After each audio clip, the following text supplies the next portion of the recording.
Over the years, berms like these have slowly pinned ISIS down into smaller and smaller territory. Their last sliver of desert there on the Syrian-Iraqi border, where possibly their leader Abu Bakr al-Baghdadi could be hiding out. But in this last stage of the fight, the problems and indeed the enemies the Syrian Kurds here and their American allies face continue to mount. Last night, another new enemy emerged near here. Tanks and 500 militants loyal to the Syrian regime advanced on and shelled American commandos and their Syrian Kurdish allies not far west of here. And as these US drone pictures help show, US warplanes and gunships killed 100 of them. This artillery crew were also hit. Many others then fled. What on earth just happened the night before and why haunts the US Special Operations Commander? I guess I am a little bit surprised. Whoever that was knew that the SDF were in defensible positions and knows that they're a fierce opponent. Does your head begin to spin occasionally when you just look around going, where do the enemies stop and where does the good news begin? It can be complex out here if you try to take into all those factors. The good thing about being in the military is that we usually have a military mission, and our military mission out here is to defeat ISIS. The U.S. military is calling this an unprovoked attack that lasted for over 3 hours last night, which began around midnight when 500 fighters affiliated with Russia and Syria's Assad regime began an attack on a U.S. outpost in eastern Syria, 5 miles over the Euphrates River, the demarcation line separating U.S.-backed fighters and Russian-backed fighters of the Assad regime. The Russian-backed fighters attacked with tanks, artillery, and mortars. When the rounds landed too close for comfort, U.S. Special Operations Forces on the ground called in the massive counterattack from the sky. The U.S. airstrikes included AC-130 gunships, F-15s, F-22s, Apache helicopter gunships, and Marine artillery on the ground. All available U.S. jets in the area responded and killed 100 enemy fighters, I am told. No U.S. troops were hurt. One allied Syrian fighter was hurt. U.S. officials say that they had seen the buildup of these Russian-backed forces near the base for a week. The American military called their Russian counterparts on a special hotline and were told not to worry by their Russian counterparts. The United States provides military support to the Syrian Democratic Forces fighting terrorist groups in Syria. The Syrian government, backed by Russia, is waging a war against those forces in an effort to regain the territory the opposition forces still control. The United States says it is not involved in that fight. We will use force if our troops are threatened, and that was clearly the case. The U.S. Department of Defense said Thursday that the U.S.-led coalition and local forces fighting terrorists were attacked by Syrian pro-government forces with artillery, tanks, and rocket launch systems. A Pentagon spokesperson said the coalition's air and artillery strikes were in response to that aggression. Russia has reacted angrily to the airstrikes in which dozens were reported killed.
Today, U.S. Air Force Lieutenant General Jeffrey Harigian joins us from the Combined Air Operations Center at Al Udeid Air Base, Qatar. For a quick recap, on the evening of February 7th, the coalition acted in self-defense, where coalition advisors were present to support SDF from a hostile force launching an unprovoked, coordinated attack across the Euphrates River against an established SDF position. The hostile force initiated the attack by firing artillery and tank rounds at the SDF position, followed by a battalion-sized dismounted formation attempting to advance on partner forces under cover of supporting fires from artillery, tanks, and multiple launch rocket systems and mortars.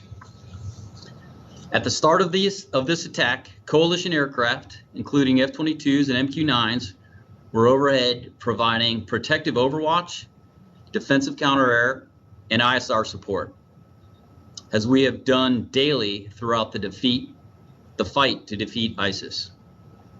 We immediately contacted the Russian officials on the deconfliction telephone line to alert them to the unprovoked attack on a known SDF and coalition position. After these calls, coalition officials approved strikes to destroy hostile forces.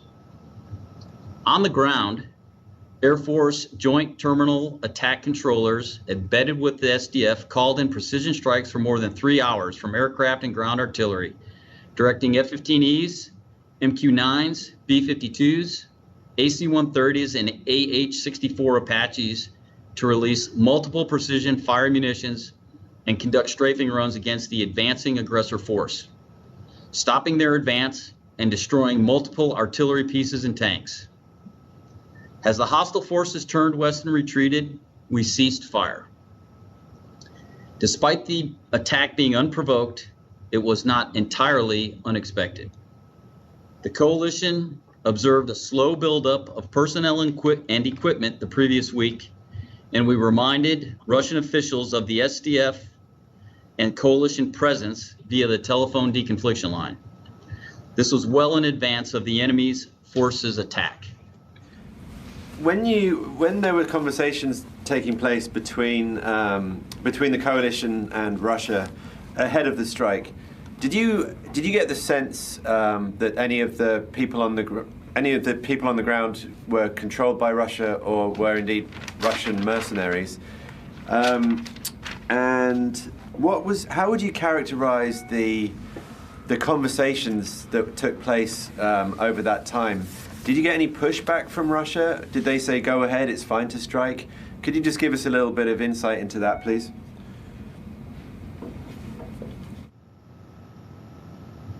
Sure, thanks for that question.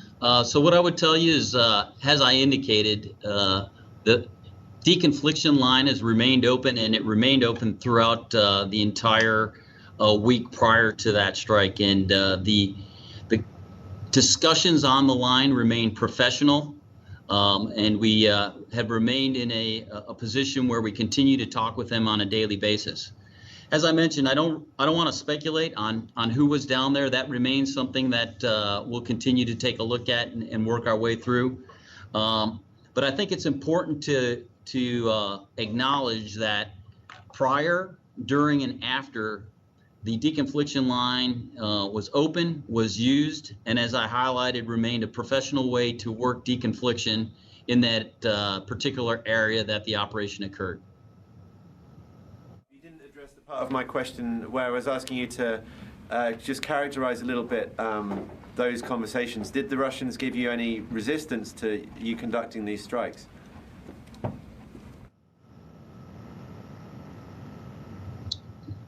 As I said, the conversations remained professional. The ability to talk about how we were going to deconflict and what that entailed did not get into specifics that would lead me to anything but professional conversations occurring throughout the entire time that built up to this situation occurring.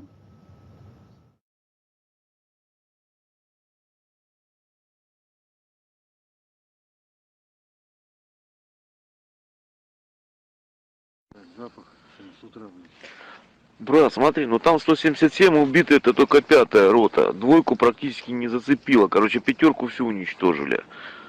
Их раскатали, блядь, авиацией, вертушками, артиллерией. Ну там, блядь, и курды на них с американцами подперли. У пацанов просто не было шансов. 5-ка легла почти вся. Вот остатки тяжелых, блядь, сейчас тюльпан придет, блядь, ночью сегодня, блядь, будем тогда встречать уже. Давай, на связи. Викторович, по-моему, и все наши тоже минусовые. Только из техники уцелел один танк и один БРДМ, говорит. А все остальные бардаки, все остальные танки были уничтожены, говорит, первые минуты боя сразу. Короче, парняга сейчас отзвонился. Они в колонну выстроились. И один, ну, не доехали до этих метров 300, блядь, 700, говорит, до позиции, нахуй. Там один взвод вперед пошел, а эти колонна стояла. И они, короче, метров 300 не доехали. Те, нахуй, американский флаг подняли, нахуй, и по ним прям артам начала жестко хуячить. А потом вертушки, говорит, подлетели, нахуй, начали ебашить всех, кого там этот, нахуй, вот и бегали. Вот сейчас парняга звонил, короче, в общей сложности 215-200, нахуй. В общей сложности 215-200, вроде так вот, нахуй. Там, короче, раскатали, нахуй, ебать, просто жестко, блядь, а. Обозначили себя, нахуй. Наши вообще на что надеялись, там, ебать, сейчас, типа, сами съебутся, что ли, блядь, что там, напугаются, нахуй, хуй знает. Короче, такая хуйня, говорит, кого, говорит, вообще, нахуй, познать не могут, там, народу дофига. Ну, в общем, вот так вот. Они стоящую колонну, короче, прохуячили просто артой даже, а никто там больше нет, ну, пехота не выдвигался, они чисто артой нахуячили там этим, и все, и пиздец. Илья, привет. Вот то, что новости показывают, да, там по телевизору, что там, ну, в Сирии там 25 человек там раненых, там, сирийской, там, блядь, армии, там, ну и так далее. Короче, это нахуй разъебали наших. Вот, короче, в одной роте нахуй 200 человек, нахуй 200-х, сразу же. В другой 10 человек, и вот про третью не знаю, но там тоже растрепали очень сильно вообще. Вот, короче, 3 роты пострадало. Вот, били пиндосы. Сначала артой накрыли, нахуй, опять, вот, а потом подняли, нахуй, 4 вертушки. И в карусель запустили, короче, из крупнокалиберных пулеметов, нахуй, короче, всех хуячили. У наших, кроме автоматов, нахуй, не было вообще ничего. Вот, ну уж не говоря там о каком-то ПЗРК и так далее. Короче, растрепали там вообще, ну, устроили ад. И пиндосы конкретно и четко знали, нахуй, что это мы идем русские. Вот. Наши шли завод отжимать, а они на этом заводе, короче, сидели. Короче, мы пизды получили вообще жестких, нахуй. Вот сейчас мне пацаны отзвонились, нахуй, там сидят, бухают. Короче, блядь, много очень, нахуй, пропавших без вести. Ну, это, короче, пиздец вообще там. Блядь, еще одно унижение, блядь, и, ну, короче, с нами, нахуй, ну, никто вообще, нахуй, не считается. Как с чертями поступили вообще. Думаю, что наши заднюю сейчас врубят, нахуй, наше правительство, и никто ничего, никакую ответку, никто ничего не сделает, и никто никого не уничтожит за это, нахуй. Вот такие вот у нас потери.